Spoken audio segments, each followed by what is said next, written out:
Well, hello, and welcome back to a video by me, Smriti, a person who loves to read but apparently doesn't love to make videos.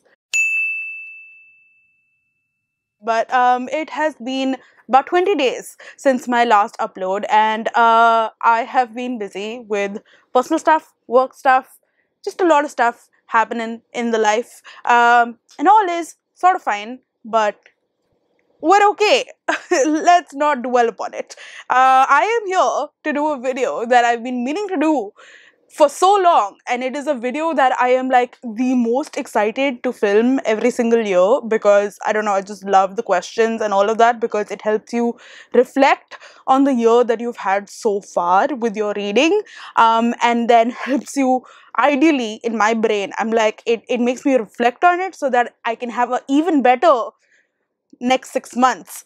Because let's be frank, my year so far has not been so great with regards to reading and also other things in life. But yeah, so in from like Jan to June, I read 49 books, which is downright ridiculous for me. I mean, numbers aren't a thing and all of that sort of stuff. This is not something where I'm just like, oh, you need to read a certain amount and all of that sort of stuff. That is not what this is about. But I am used to reading way more personally. You know what I mean? And even those 49 books that I've read, I feel like there's not been a lot of quality. There have been some great things, which I will talk to you about in this video. But yeah, anyway, this is the mid-year book freak out tag. I have been doing this consistently since I've had a YouTube channel, so you can check out all my other previous years that like I've done it in the like description down below. But yeah, I just love doing it. It's created by Shami and someone else who aren't even booktubers anymore. That's how old it is. But yeah, it's just a booktube staple, not stable. It's a booktube staple that I love doing, and I will now start doing it. So I have added a bunch of questions from other people as well. They keep adding like other questions into this, just like for funsies. And I thought I would do that as well. So here we go. First question is, how has your reading been so far? I think we sort of discussed this. It's not been going extremely well, but it's still going good. Okay, that's all I have to kind of say so far. The next question is the best book that I have read so far this year, and I think that has to be Funny Boy by Shyam Selvadurai.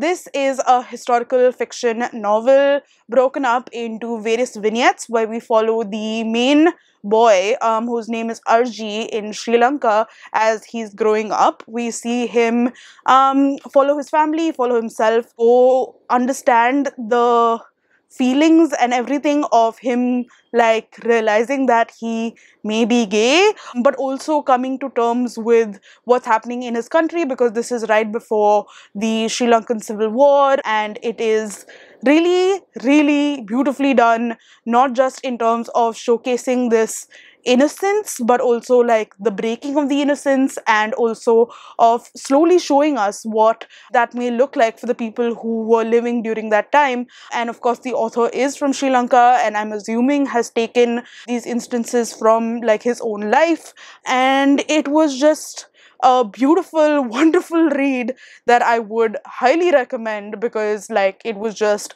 absolutely lovely for me. And what would be great is if you tell me down below what your favorite book of 2023 has been so far, because I need some more great books in my life. So please do fill my comments down below with what your favorite has been. But that is that. Next, we move on to the question of what is the best sequel that you've read so far this year. And this year, I had the privilege of finally reading the Six of Crows duology, and I absolutely loved The Crooked Kingdom, which is the second book because it's a duology, which means there are two books.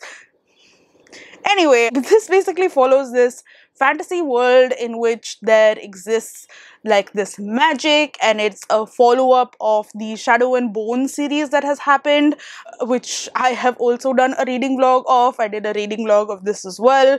And Shadow and Bone, if you don't know, is also a very popular like TV show now on Netflix. But I really loved the characters in this, and I just really loved the journey that they went on and the sort of like shenanigans that they do, because these are supposedly young people who are like 17 and 18, but in my head I'm like, no, they're like at least 25, 26, you know. And yeah, I just really enjoyed it. And if you want to know more of my thoughts on this, you can check out my reading vlog that I've done, which are non-spoilery but also little spoilery in like sections, so you know which parts to go to and like leave if you don't want spoilers. The next question is a question that I've seen a bunch of people do, but also like I want to sort of talk about it, which is the genre of books you've been loving slash reading the most. And I think that personally, if my life goes into a slump and I go into sort of a reading slump, then I start reading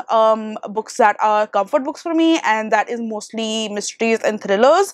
So of the 49 books that I read from Jan to June, I think I read my thing says here that I read 11 mystery and thrillers, and I have just like found a lot of comfort in them, and I feel like this is my like it's a resurgence of mysteries and thrillers for me personally in my life, which I am very happy about. Another question that I have added myself is number of countries you've read from, and this is just wonderful. I love seeing this because apparently I read very diversely, which is great, but I have read from like those 49 books, I read from 20 different countries, which is amazing. And the top 2 countries have been the US, where I've read 18 books from, which is like, I feel like that's naturally to happen because there are a lot of books that come out from there, a lot of authors are based out of there. It's fine, you know, that's to happen. And then is India for 11 books, so that is amazing and super great. But yeah, that is the countries I have read from. Next is question is new release you haven't read yet but want to, and I have 2 for this. The first one is Small Worlds by Caleb Azuma Nelson. I really loved Caleb, like he's my friend. But Caleb's first book, which was Open Water, that was just an absolutely spectacular book and was one of my favorites of 2020, I think, when it first came out. And yeah, I just absolutely love that one. I think that he writes so evocatively, and he's like this black man in the UK, and he talks about racism and also like about music, and it's just very like our generation, you know what I mean? Like it just feels very like, oh, this is an experience that I've gone through, or like someone who I know has gone through. So like if you like or do not like Sally Rooney, I still think you should read Caleb Azuma Nelson, because like he is just so wonderful in everything that he does. And I can't wait to read this next book of his, which I don't quite know exactly what it's about, but I know it's going to be brilliant because I have heard so many people say absolutely wonderful things about it. But yeah, another book that I really want to read is Yellowface by R.F. Kuang. R.F. Kuang and Yellowface have been getting a lot of hype, and like apparently deservedly so. And yeah, I just really can't wait to get into it. It's basically about like racism again, and about like the sort of stuff that R.F. Kuang herself has sort of faced in the publishing world. I just think that it's like rife with a lot of things that could possibly say, and from what I've understood, it does say a lot of these things. So yeah, I really need to read that. And fun fact, I'm just going to tell you in advance, because also if I tell you, then I am accountable to actually do it.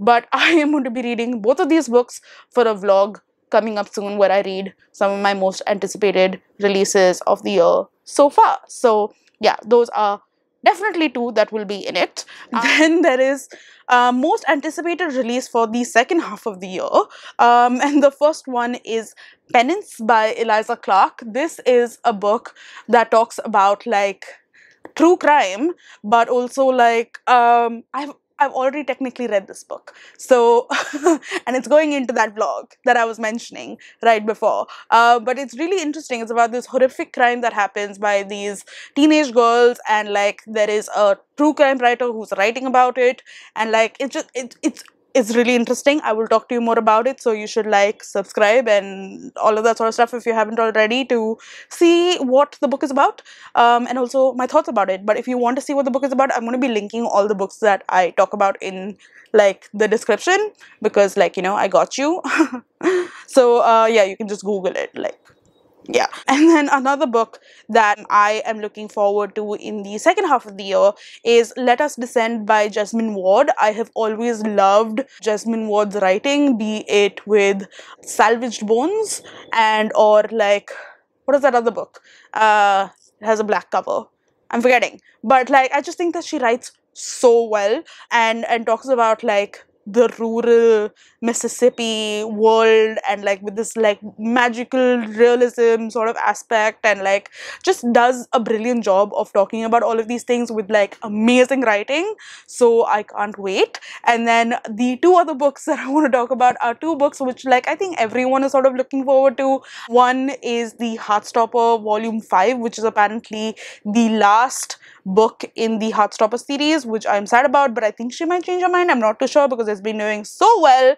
Heartstopper is a graphic novel series that Alice Oseman has written, and it basically follows Nick and Charlie, who are two boys in love in school, and also their other friends and all of that sort of stuff. It's just about a lot of different things, but it's also like sweet and warm and cuddly, and it's really nice. And another young adult book that I really want to read is the next Percy Jackson series, like the next book in the Percy Jackson series. So there have been a bunch of follow-up series, like different tangents that has gone on, so like the Sons of Apollo and all of that sort of stuff that have come in after the Percy Jackson series. But Percy Jackson series itself, there's going to be a new book in that, and Rick Riordan is writing it, and I have loved the Percy Jackson series. I think that Rick Riordan just writes these characters super well.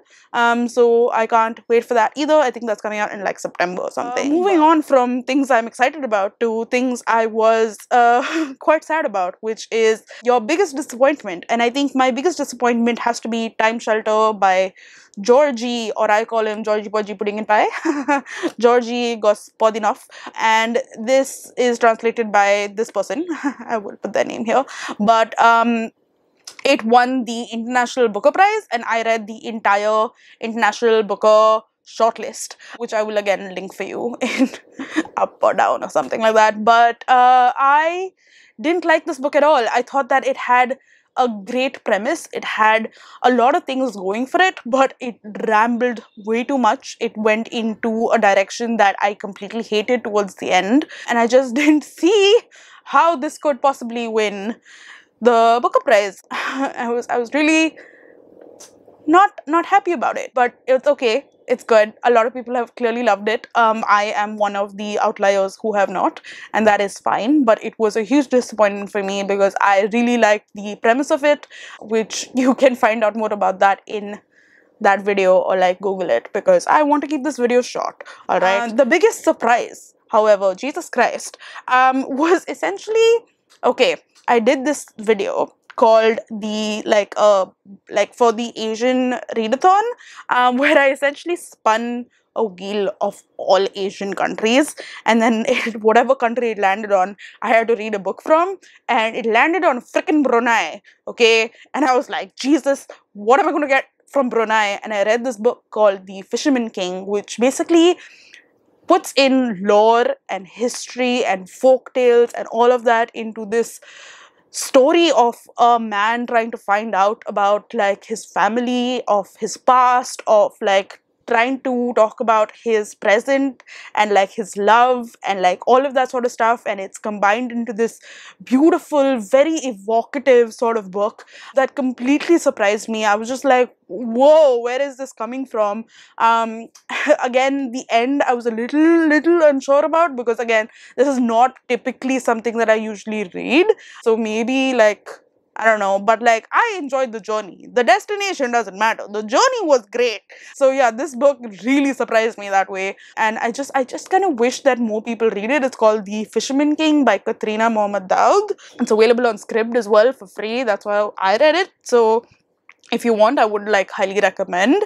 Another book that really surprised me was Whale by John something. I'm forgetting their name. I'm so sorry, but this was again a Booker shortlisted book, like a international Booker shortlisted book, and I had heard some really like iffy things about it because like it does talk about a really large penis on a man who isn't mentally completely there, and there's a lot of SA and like all of that sort of stuff in this book, which I mean, I may sound terrible saying this, but it is a Japanese book.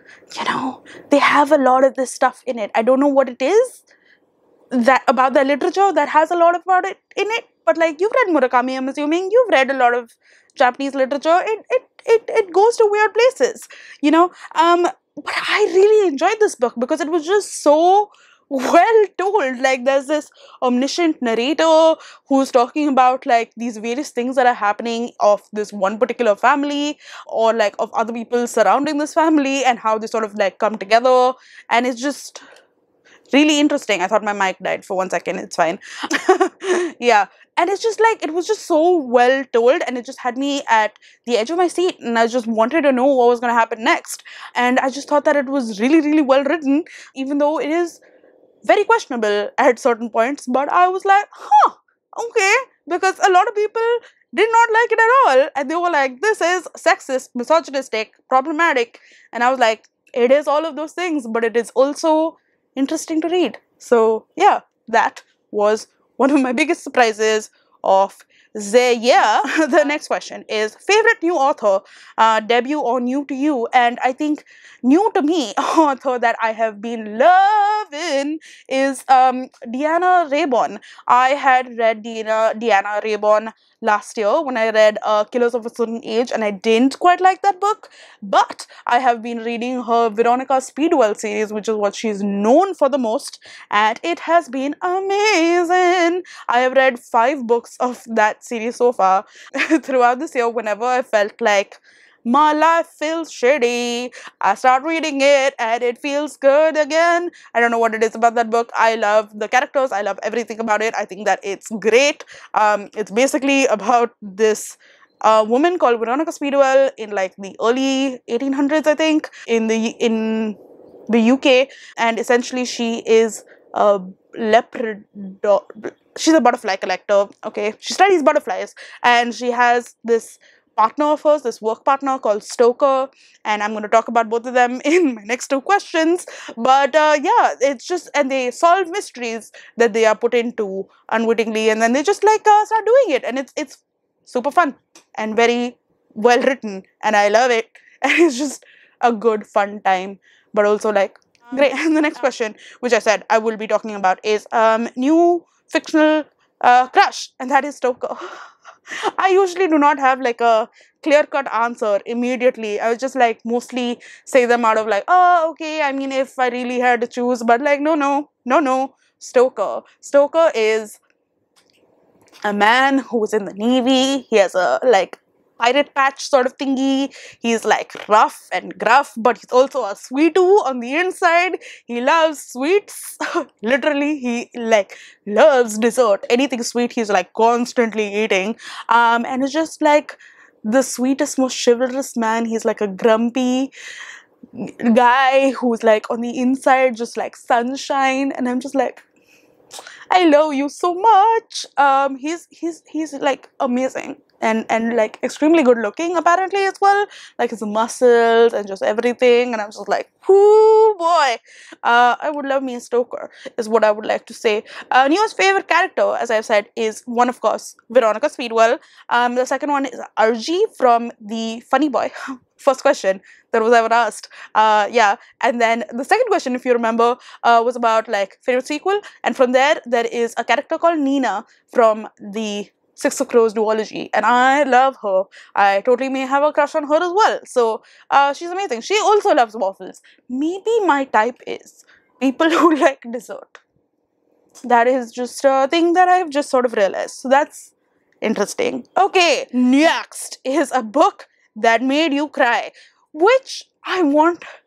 Please tell me books that make you cry, because I feel like I've been crying a lot in this year, but not due to books. Okay, not due to books. The two books that have sort of made me cry are Funny Boy and Crooked Kingdom. Two books that I mentioned in the very beginning, but I haven't like sobbed, and I want to sob. So tell me books that will make me sob, okay? Because I need that in my life. I feel like I need like a good cathartic cry. You know, book that made you happy is going to have to be The Diary of a Social Butterfly by Moni Mohsin. This is a book by this Pakistani lady who has written about like, oh, my foot has gone to sleep, so I'm just gonna stretch my foot out a little bit. Whoa. Yeah, okay. So it's basically by this Pakistani lady who talks about these Pakistani socialites, and it's the diary of this woman named Butterfly who is talking about things happening in her life, but also talking about things happening in the world and things around her. And through that, essentially, we get to know what's happening in the world, but also we get to see all her thoughts, which are all about just like status and like dresses and get-togethers and just like the most dumbass, stupid ass things in life. But like it is the most entertaining thing because she writes weirdly. Just like, I don't know, it was just super entertaining. I read it in a day. I thought that it was great. If you are a South Asian, I would say definitely read it. If you are not, you might have some difficulties, but it was just like a delightful read. Like a delightful read. And I was laughing mostly all throughout it. So that was great. Most beautiful book you have bought so far this year. Okay. Ugh, where are you? You are right here. Hold on. Okay, so this book was gifted to me by the very wonderful people at Aleph, and it's this one, The Greatest Indian Stories Ever Told. And this is a collection of like short stories by amazing writers. So for example, Ruskin Bond, Masmita Devi, Rabindranath Tagore, I think, I don't know, am I right? Like, no, I'm not lying. Shashi Tharoor, O.V. Vijayan, Jesus, Amrita Pritam, just like all of them. And this book is freaking beautiful. Like, I'm gonna have to do a separate video showing you this, but like the cover itself is beautiful with all of these like wonderful little like flower thingies, but inside, like, we don't have in India too many beautiful like inside cover thingies, but like, look at that. That is just freaking gorgeous. Are you looking at this? I can die. I can die. I want like 60 other books like this, please and thank you. And yeah, this is one of the most gorgeous books I have laid my eyes on in, at least like that's come out of India, you know, because I don't know, they just don't like to put too much of an effort into freaking like creating hardcovers like this with gorgeous naked covers. Is that what it's called? Yeah.